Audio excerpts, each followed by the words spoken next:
Wasak ang isa ka barbershop sa barangay Poblasyon Nilawud, Saraga matapos mabungguan sang isa ka salakyan nga ginamaneho sang 31 anyos nga driver sang alas 12:40 sang kaagahon Setyembre 4.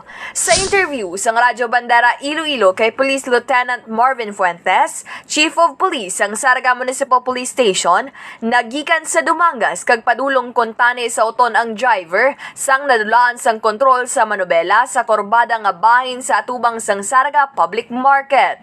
Suno kay Fuentes, yara sa impluwensya sang makahulubog nga ilimnon ang nasambitan nga driver. Nag-aregluhanay naman ang duha ka bahin matapos magpasalig ang driver nga pagabayran sini ang mga damaged properties. Kagini si Pandarang Kim Kaluyo nagabandera sang matutod nga serbisyo publiko kag kalingawan sa Iloilo. Radyo Bandera. Ang ining nga balita ang ginadulong sa inyo sang D3 Bio, ang ginaendorso sa mga eksperto nga kampyon nga suplemento.